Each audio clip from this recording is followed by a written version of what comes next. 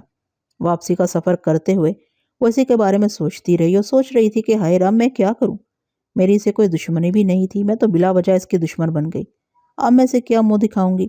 دوسری مجھ سے بڑی غلطی ہو گئی کہ میں نے اپنے شوہر کو اس بارے میں سب کچھ بتا دیا۔ اب اگر یہ بھید کھل گیا تو کیا ہری چند اسے معاف کر دے گا؟ مجھے عقل سے کام لینا چاہیے، مجھے سمجھنا چاہیے کہ حالات کیا ہیں۔ لیکن روپمتی کی آگ کچھ اس طرح اس کے دل میں سلگ رہی تھی کہ واپس پہنچ کر اس نے سیدھے ندی ہی کا رخ کیا تھا، اور اس کا شاہی جہاز جو ہمیشہ دریا کے کنارے رہتا تھا اسے دریا کے بنے میں خوبصورت جزیرے پر لے گیا، اور اس نے اس وقت کسی کو اپنے ساتھ نہیں لیا تھا۔ دریا میں پہنچنے کے بعد وہ اس حسین عمارت کی جانب بڑھ گئی جو در حقیقت روپمتی کے لیے قید خانہ تھی۔ اتنے خوبصورت قید خانے میں اتنی ہی خوبصورت لڑکی کو قید کیا جا سکتا تھا۔ عمارت کے دروازے سے اندر قدم رکھتے ہوئے اس کا دل ہولے ہولے کانپ رہا تھا۔ اسے اپنے مجرم ہونے کا احساس تھا۔ وہ شرمندہ سی اس جگہ پہنچی جہاں روپمتی کا نازک وجود مڑا توڑا پڑا تھا۔ وہ خوبصورت اور دلکش لڑکی جسے دیکھ کر پورن ماشی نے سوچا تھا کہ اس کا حسن تو قیامت خیز ہے، اب اپنی دلکشی کھو چکی تھی۔ اس کے رخساروں کی ہڈیاں ابھر آئی تھیں، نازک ہونٹوں پر سوکھی ہوئی گلاب کی پتیوں کی مانند کملائے کملائے سے نشانات موجود تھے۔ اس کی حسین آنکھیں اب اس طرح بے نور نظر آ رہی تھیں جیسے ان کی روشنی جاتی رہی ہو۔ ادھ کھلی آنکھیں جو نقاہت کے باوجود پوری طرح کھولی جا سکتی تھی۔ دروازے کی جانب نگراں تھی۔ پورن ماشی پہلی نگاہ میں تو یہی سمجھی کہ روپمتی مر چکی ہے، اور اس کی کھلی ہوئی بے نور آنکھیں اس کا راستہ تکتے تکتے اپنا حسن کھو بیٹھی ہیں۔ لیکن جب پورن ماشی کو دیکھ کر ان میں ہلکی سی جنبش ہوئی تو پورن ماشی کو احساس ہوا کہ اس کا پہلا خیال غلط تھا۔ وہ تیزی سے آگے بڑھی اور دائرے کے قریب پہنچ گئی۔ اس کے ہاتھ ان نظر نہ آنے والی دیواروں کو ٹٹولنے لگے جو اس کے اور روپمتی کے درمیان حائل تھیں۔ اس کے دل میں ایک آرزو پیدا ہوئی کہ کاش یہ دیواریں ختم ہو جائیں، لیکن آرزویں کہاں پوری ہوتی ہیں۔ پورن ماشی سسک سسک کر رونے لگی، اور روپمتی نے ایک بار پھر اپنے کمزور ہاتھوں کا سہارا لے کر اٹھنے کی کوشش کی۔ بمشکل تمام وہ اٹھ کر بیٹھ سکی۔ اس کی سوالیہ نگاہیں پورن ماشی کا جائزہ لے رہی تھی۔ ایک بار پھر اس کی مدھم آواز ابھری، میرا خیال ہے کہ تم گرنتھ استھان گئی تھی۔ ہاں، کیوں؟ اس لیے کہ جو کام کر بیٹھی ہوں اس کا توڑ کروں، پورن ماشی نے سسکتے ہوئے کہا، اور روپمتی آہستہ سے ہنسی۔ اس کے حلق سے ایسی آواز نکل رہی تھی جیسے ہڈیوں پر کوئی چیز بجائی جا رہی ہو۔ پھر اس کی نیم مردہ آواز سنائی دی، تم نے بلا وجہ تکلیف کی پورن ماشی، مجھ سے پوچھتی تو میں منع کر دیتی۔ پورن ماشی، ظلم کر کے اب اس کا توڑ کرنا چاہتی ہو؟ پہلے ہی ایسا نہ کرتی۔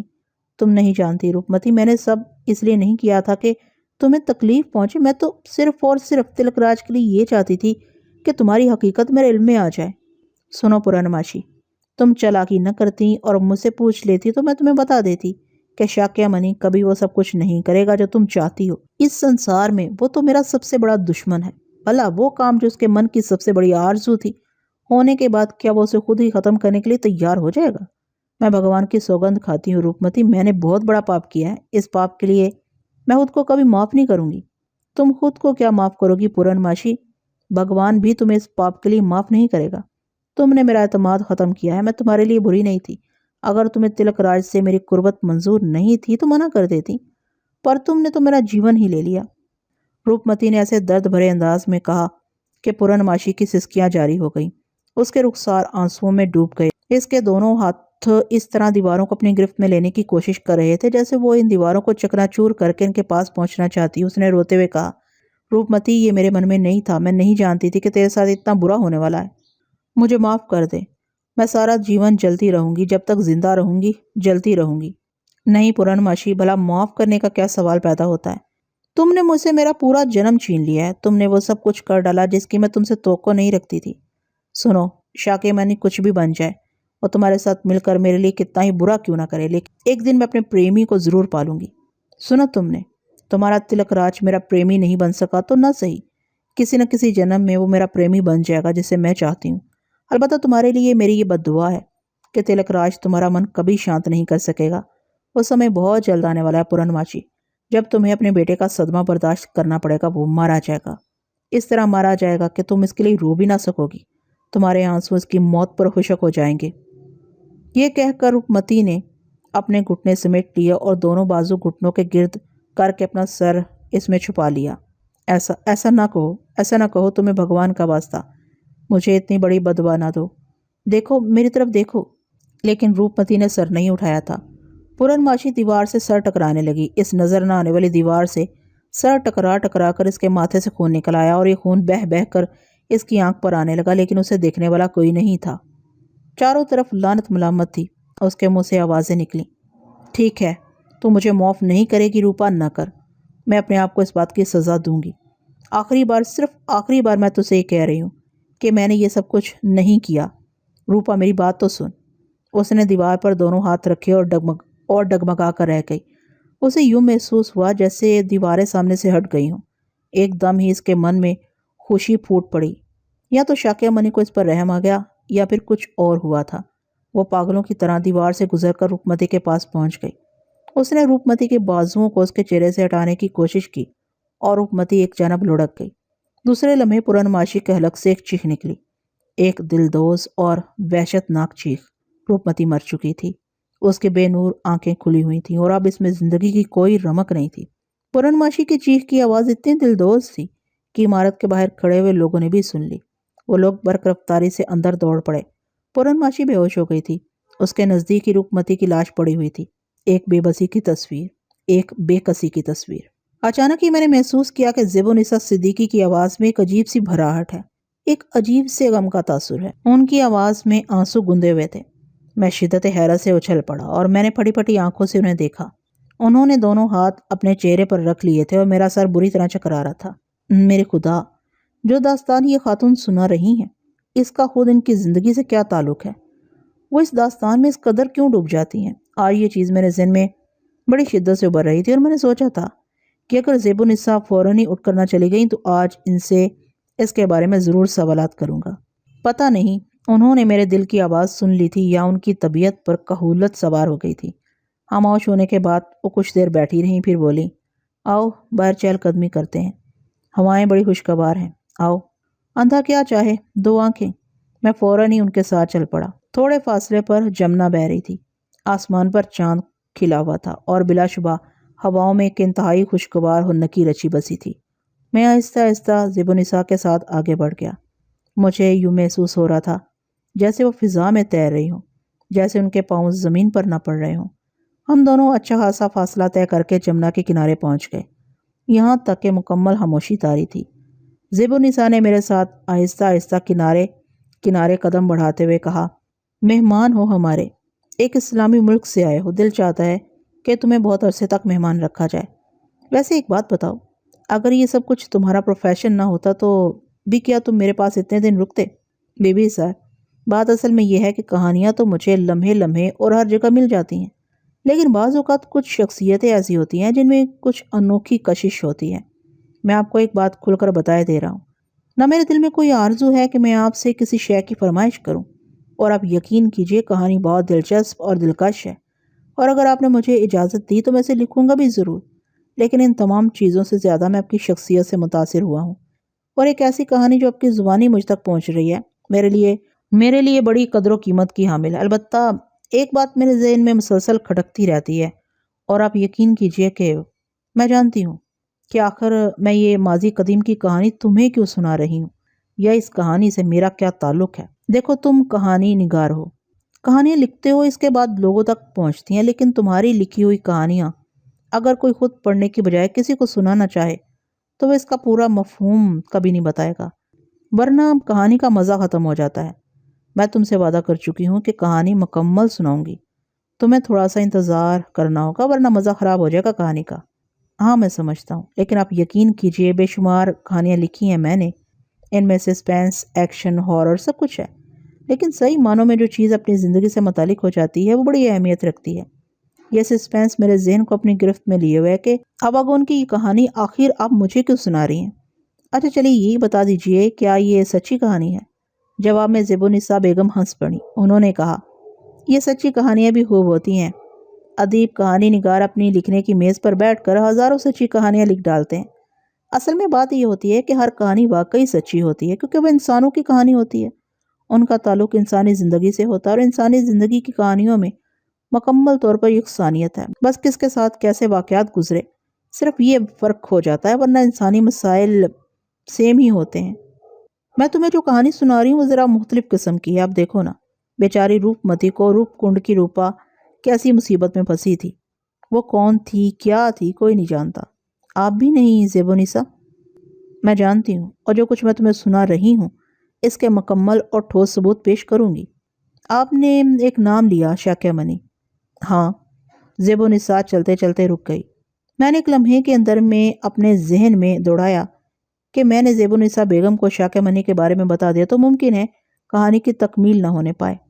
وہ میری طرف دیکھ رہی تھی۔ میں نے کہا، یہ کون تھا؟ سب سے حیرانی تمہیں اسی کردار پر کیوں ہوئی؟ زیبونسا بیگم نے مشکوک لہجے میں کہا، اس لیے کہ روپ متی کہتی تھی کہ وہ اس کا صدیوں کا دشمن ہے۔ یہ سارا قصہ کیا ہے؟ آؤ واپس چلتے ہیں۔ نہ جانے کیوں اچانک مجھ پر افسردگی کا حملہ ہوا ہے۔ آپ ٹھیک تو ہیں نا؟ ہاں ویسے تو ٹھیک ہوں، لیکن بس دل چاہ رہا ہے کہ جاؤں اور جا کر لیٹ جاؤں۔ آؤ پلیز، آ جاؤ۔ پھر یہ ہوا کہ وہ تو اپنی جگہ چلی گئیں اور میں واپس آ کر مسیری پر لیٹ گیا۔ میرے دونوں ساتھی بھی آرام کرنے چلے گئے تھے، اور ویسے بھی میرا ان سے کوئی کام نہیں تھا۔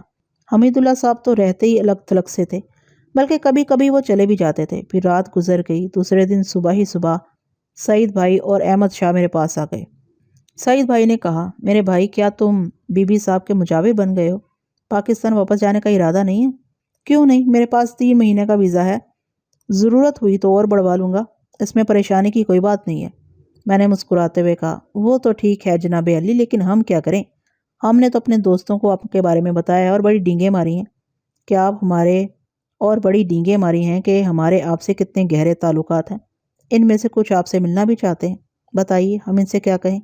احمد شاہ نے کہا، بہت آسان ہے، صبح سے شام 6 بجے تک میری کوئی مصروفیت نہیں ہوتی۔ ہاں شام کو 6 بجے مجھے ہر قیمت پر یہاں ہونا ضروری ہے۔ تو پھر ایک بات اور بتا دیجئے، احمد شاہ بولا۔ ضرور، اگر آپ اس دوران فارغ ہوتے ہیں تو ہمارے پاس کیوں نہیں آ جاتے؟ بے شک آپ شام 6 بجے آ جایا کریں، احمد شاہ نے کہا۔ بے حد شکریہ میرے دوست، وجہ کچھ بھی نہیں ہے، آ بھی سکتا ہوں، لیکن اپنے پیشے کی وجہ سے کچھ لالچ آ جاتا ہے۔ لالچ؟ ہاں، مندروں کی یہ پراسراریت مجھے بہت سی کہانیاں دے رہی ہے۔ یہاں کا ماحول اجنبی، پراسرار اور رومانی ہے۔ میں اس ماحول کو خود میں جذب کر دیتا ہوں، پھر یہ سب کہانیوں کی شکل میں اگلوں گا، بس اتنا سا لالچ ہے۔ خیر یہ بتاؤ ہمیں کب وقت دے رہے ہو؟ سعید بھائی نے کہا، جب تم حکم کرو۔ کل کس وقت؟ میں نے پوچھا۔ دوپہر کا کھانا ہمارے ساتھ کھا لو۔ حاضری دوں گا، میں نے کہا۔ میں آپ کو لینے آ جاؤں گا، احمد شاہ نے کہا۔ مجھے بتا دیں، میں پہنچ جاؤں گا۔ نہیں، کل 11 بجے آپ یہیں میرا انتظار کریں۔ بہتر ہے، میں نے جواب دیا، اور وہ دونوں چلے گئے۔ لیکن میں ان کے جانے کے بعد بھی بہت دیر تک سوچ میں ڈوبا رہا۔ میرے خیال میں کہانی ابھی تک کہانی ہی کی شکل میں چل رہی تھی۔ واقعات دلچسپ اور پراسرار تھے، کئی سنسنی خیز کردار آ گئے تھے۔ ماضی قدیم کا ایک انوکھا باب میرے ذہن میں کھلا ہوا تھا، اور ایک پراسرار احساس شدید تجسس کا باعث بنا ہوا تھا۔ وہ یہ کہ زیبونسا صدیقی ایک سچی کھری مسلمان ہے، لیکن مجھے یہ انوکھی کہانی کیوں سنا رہی ہیں؟ اس سے ان کا کیا واسطہ ہے؟ معمول کے مطابق میں گھومنے پھرنے نکل آیا۔ واپسی میں کچھ دیر ہوئی تو دوڑتا ہوا کاشانے پر پہنچا تھا۔ ایک عجیب سا سناٹا چھایا ہوا تھا۔ حکیم خان سے پوچھا تو اس نے کہا، نہیں وہ آج آپ کے پاس نہیں آئیں گی، حمید اللہ صاحب نے آپ کے لیے ان کا پیغام دیا ہے۔ انہوں نے معذرت کرتے ہوئے کہا ہے کہ آج آپ آرام کر لیں، بی بی صاحب کی طبیعت خراب ہے۔ میں نہ جانے کیوں ایک عجیب سی کیفیت کا شکار ہو گیا۔ کیا بات ہے، کیا بیمار ہیں وہ؟ مجھے کیا کرنا چاہیے؟ دل میں ایک کریز سی پڑی، اور پھر وہی سرکشی ذہن میں ابھر آئی۔ بی بی صاحب کی آرامگاہ پر جاؤں گا، اگر وہ مل گئیں تو ان کی عیادت کروں گا۔ پچھلا تجربہ مجھے یاد تھا، یہاں صرف ایک ہی جگہ تھی جہاں ان کا قیام تھا۔ اگر وہ وہاں نہیں ہوتی تھیں تو پھر کہاں ہوتی تھیں؟ یہ راز بھی ضرور معلوم کروں گا۔ چنانچہ جب رات گہری ہو گئی تو اپنی جگہ سے اٹھا اور خاموشی سے اس طرف چل پڑا۔ ذہن میں ایک باغیانہ سرکشی تھی، ماحول خاموش اور سنسان تھا، اور یہ احساس بھی تھا کہ کہیں زیبونسا بیگم میری اس بات کو ناپسندیدگی کی نگاہ سے نہ دیکھیں۔ بہرحال یہ خطرہ تو مول لینا پڑے گا۔ خانقاہ میں داخل ہو گیا۔ لیکن زیب النساء سامنے موجود تھیں۔ خاموش بیٹھی سامنے دیکھ رہی تھی۔ سچی بات ہے میں گھبرا گیا۔ تب ان کی آواز ابھری، آؤ۔ میں آگے بڑھا اور ہکلائے ہوئے لہجے میں بولا، دراصل آپ کی طبیعت؟ شکریہ، ٹھیک ہوں۔ سنو، تم نے خاص طور سے شاکیہ منی کے بارے میں سوال کیوں کیا تھا؟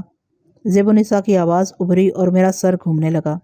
حالانکہ یہ میرا کوئی جرم تھا نہ ہی زیب النساء صدیقی کا میں غلام، لیکن جو تعلقات میرے اور ان کے درمیان چل رہے تھے یا جس طرح سے وہ اپنی کہانی خصوصی طور سے سنا رہی تھیں، جبکہ یہاں آنے والے بے شمار عقیدت مند ان کے پاس چند لمحات گزارنے کے لیے بے چین نظر آتے تھے، لیکن وہ بڑی باقاعدگی سے مجھے وقت دے رہی تھیں۔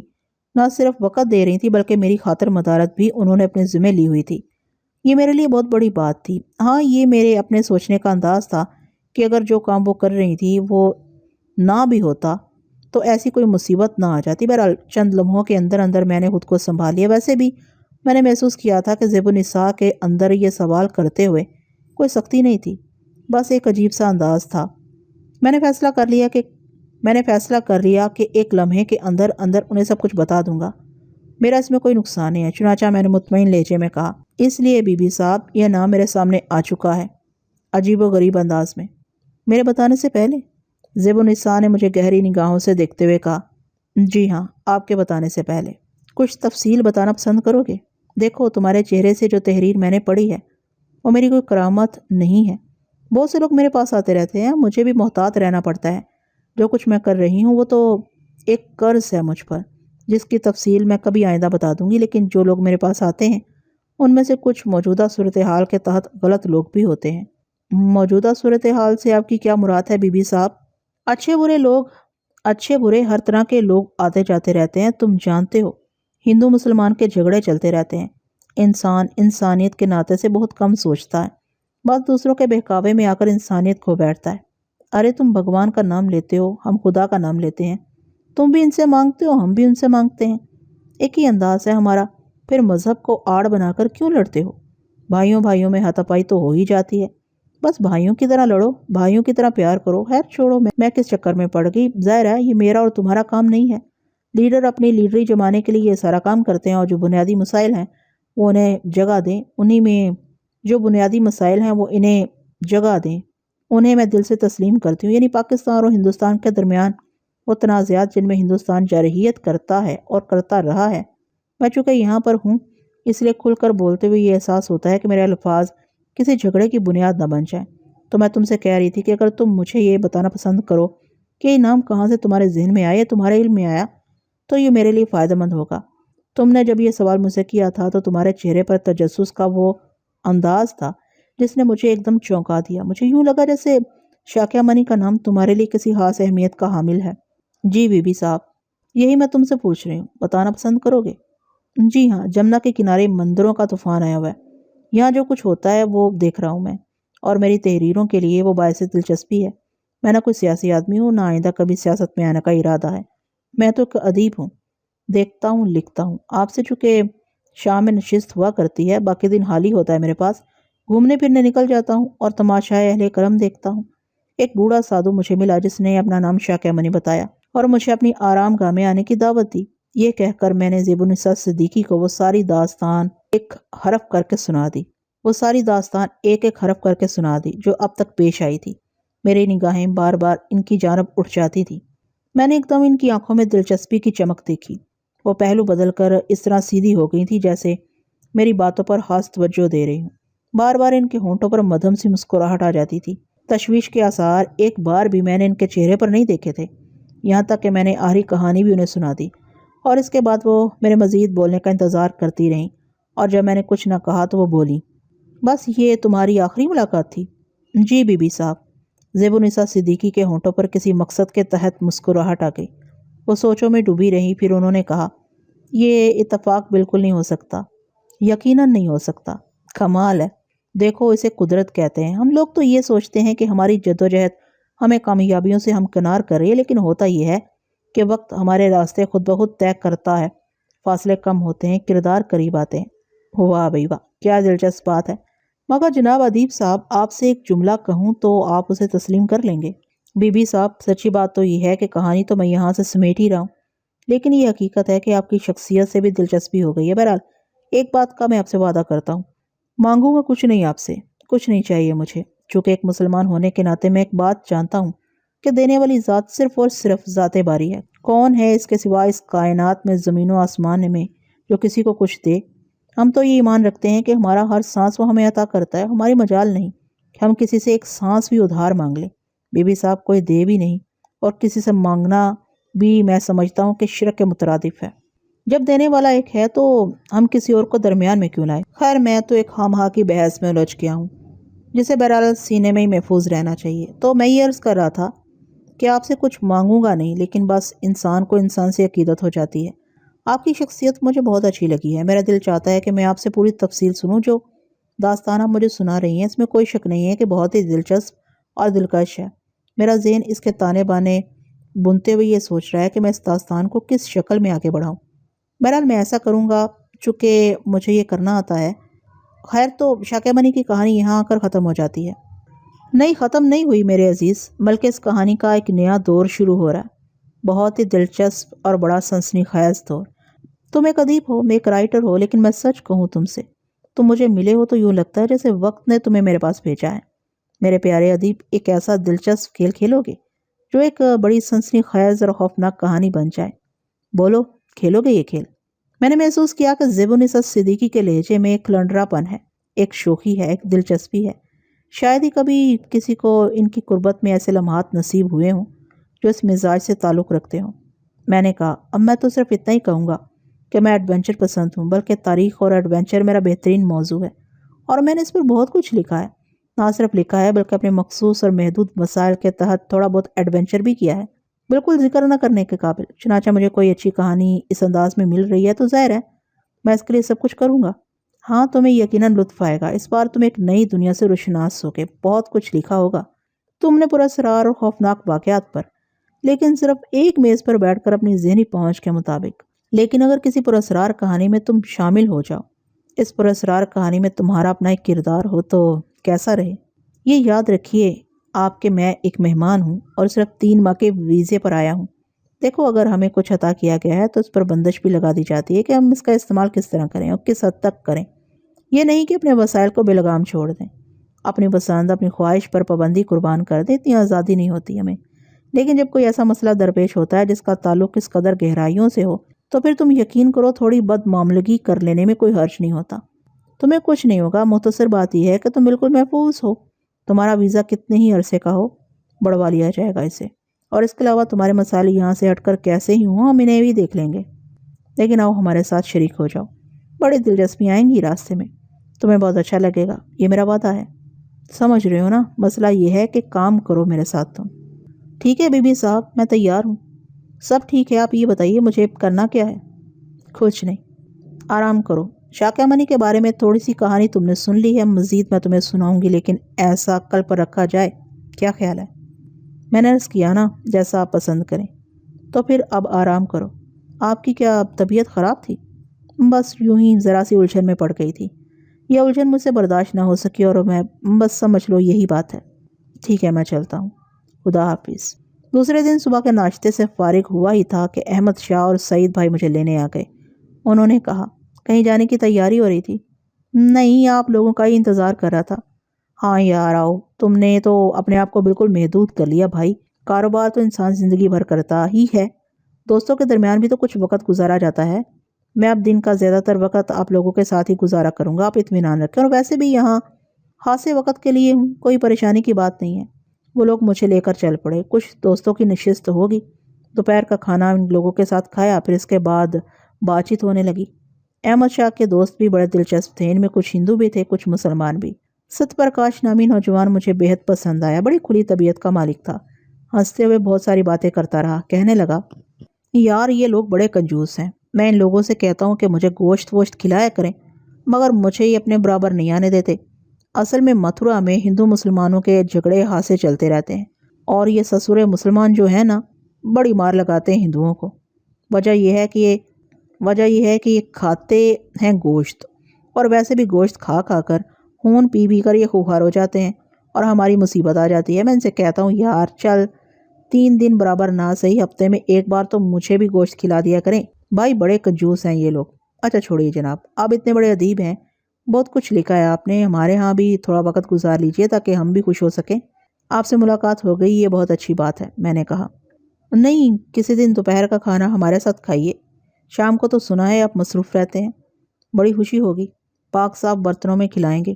گھر والے بھی آپ سے مل کر بہت خوش ہوں گے، چونکہ ہمارا گھرانہ بھی تھوڑا سا ادبی گھرانہ ہے، پڑھتے پڑھاتے ہیں لوگ۔ میں حاضر ہو جاؤں گا جب بھی آپ حکم کریں۔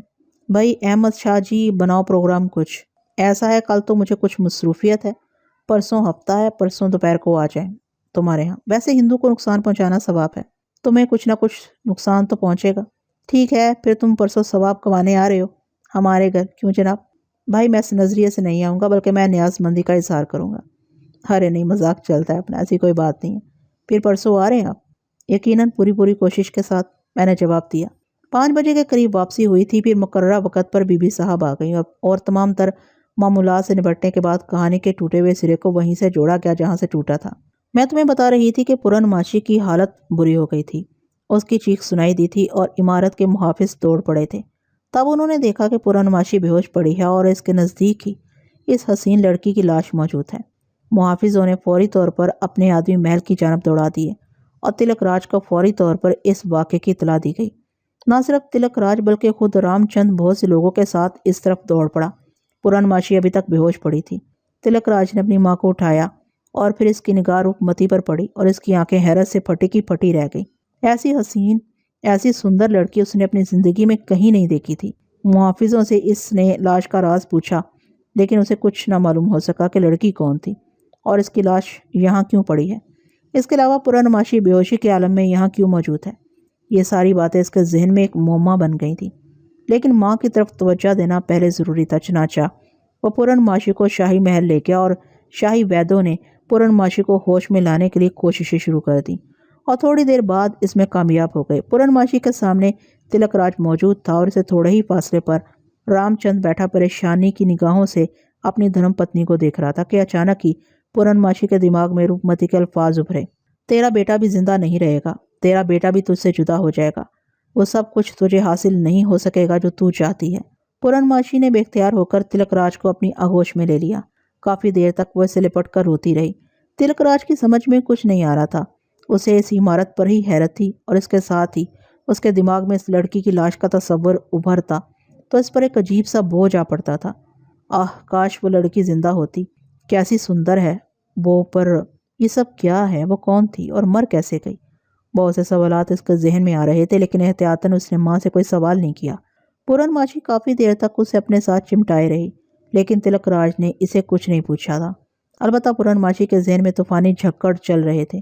وہ سمجھ گئی تھی کہ ابھی راز کھلنے والا ہے، لیکن اس نے بہت سی باتیں اپنے دل میں سوچی تھی۔ کچھ بھی ہو جائے، میں روپمتی کے بارے میں کوئی تفصیل نہیں بتاؤں گی۔ اس کی نگاہیں رام چند کے چہرے کی جانب اٹھتیں تو اس پر خوف طاری ہو جاتا۔ اس کی سمجھ میں نہیں آ رہا تھا کہ رام چند کو کس طرح مطمئن کرے گی۔ بہرحال اس نے اپنے آپ کو صحیح ظاہر کیا اور اپنے بیٹے تلک راج سے کہا کہ اب وہ چلا جائے۔ تلک راج نے کہا، لیکن ماتا جی، میں ٹھیک ہوں، تمہیں ان حالات کے بارے میں بعد میں بتاؤں گی۔ ٹھیک ہے، تم تندرست ہو جاؤ، مجھے اس کے سوا اور کچھ نہیں چاہیے۔ پھر پورن ماشی پر ایک اور تیز وار ہوا جب رام چند نے اس سے کہا، پورن ماشی، تم گرنتھ استھان گئی تھی؟ پورن ماشی لرز گئی۔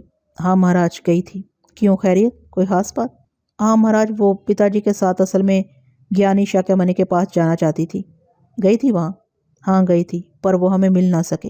اور تم نے مجھے اس لڑکی کے بارے میں جو تفصیلات بتائی تھی ان کا کیا ہوا؟ ہاں مہاراج، وہ جب میں واپس آئی تو روپمتی مر چکی تھی۔ خود بخود پورن ماشی کی آواز بھر آ گئی۔ بہت بڑا پاپ کیا ہے تم نے، بہت بڑا پاپ کیا ہے، پر ایک بات اب بھی میری سمجھ میں نہیں آئی، آخر روپمتی یہ سب کچھ کیوں چاہتی تھی؟ بس بھگوان ہی جانے مہاراج، اگر وہ مجھے اپنے بارے میں بتا دیتی تو شاید میں اسے اس طرح مرنے نہ دیتی۔ میں مطمئن نہیں ہوں، رام چند نے متصراً کہا اور اپنی جگہ سے اٹھ کھڑا ہوا، اور پورن ماشی اس کے ان الفاظ پر پریشان ہو گئی تھی۔ سب سے زیادہ خوف اسے اس بات کا تھا کہ اگر رام چند کو یہ پتہ چل گیا کہ اس کے پریوار کو پورن ماشی نے ختم کروایا تو پورن ماشی کا کیا ہوگا؟ روپمتی کو مرے ہوئے تیسرا دن تھا جب تلک راج ماں کے پاس آیا اور اس کے سامنے بیٹھ گیا۔ ماتا جی، میں آپ کے لیے سخت پریشان ہوں۔ یہ بات میری سمجھ میں نہیں آئی تھی کہ تم وہاں کیوں بے ہوش ہو گئی تھی۔ کوئی بات نہیں بیٹے، روپمتی کی موت نے مجھے پریشان کر دیا تھا۔ روپمتی کون تھی؟ پورن ماشی ایک لمحے کے لیے چپ سی ہو گئی، لیکن دوسرے لمحے اس کو احساس ہوا کہ اس کا چپ رہنا تلک راج کو شبہ کا شکار کر سکتا ہے، چنانچہ وہ بولی، نہ جانے کون بد نصیب تھی، کہاں سے آئی تھی، پتہ نہیں کیا چاہتی تھی وہ۔ مگر ماتا جی، بڑی عجیب سی باتیں ہیں، تم نے اسے وہاں رہنے کے لیے جگہ دی اور تم سے پوچھا بھی نہیں، اور تم نے اسے پوچھا بھی نہیں کہ وہ کون ہے اور کیا ہے۔ اب میں کیا بتاؤں، بس بہت سی بار پوچھا اسے، مگر نہ جانے کیوں اس نے اپنے بارے میں بتایا نہیں۔